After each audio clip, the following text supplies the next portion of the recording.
hiçbir partiye, Türkiye'de hiçbir partiye nasip olmayacak. 38 kongreye partiye gel ya Komarê CHP li Enqerê hate çêkirin.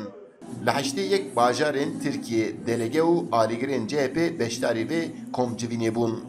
Berî kongrê çar berendamên serokatiyê hebûn.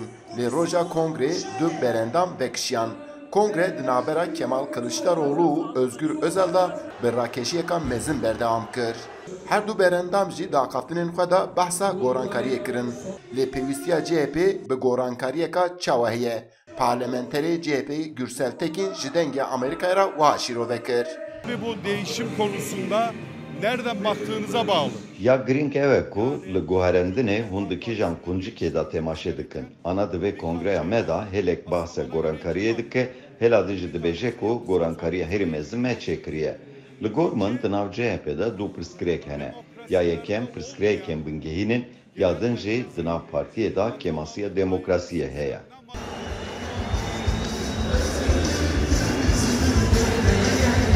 Di hilbijartinên çardeyê Gulanê de Kemal Kılıçdaroğlu di pêşbaziya Serokkomariyê da wenda kiribû. Piştî vî jî ji aliyê girseya CHP ve dengê guherandinê zêde bilind bû. Hin ji wan xwastin ku Kemal Kılıçdaroğlu îstifa bike. Lê yên ku dixwastin Kemal Kılıçdaroğlu li ser kar bimîne jî gelek bûn.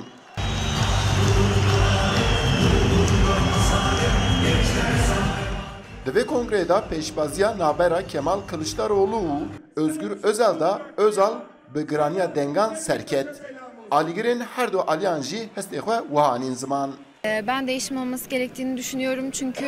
Ez dixwazim di nav CHP de guherandin were çêkirin. Pêwîstiya partiya me bi tiştê nû heye.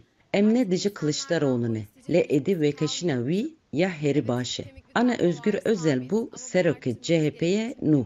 Em jî ji wî gelek kêfxweş in. Kılıçdaroğlu destekliyoruz.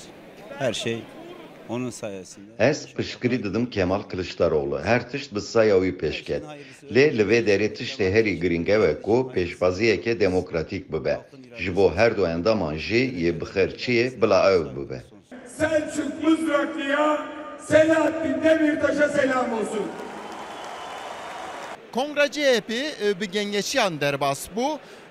Piştî van gengeşiyan delegan deng bikaranî denge herî zêde Özgür Özel girt û bû serokê CHP. Eyüp Demir, Dengê Amerika, Enkere.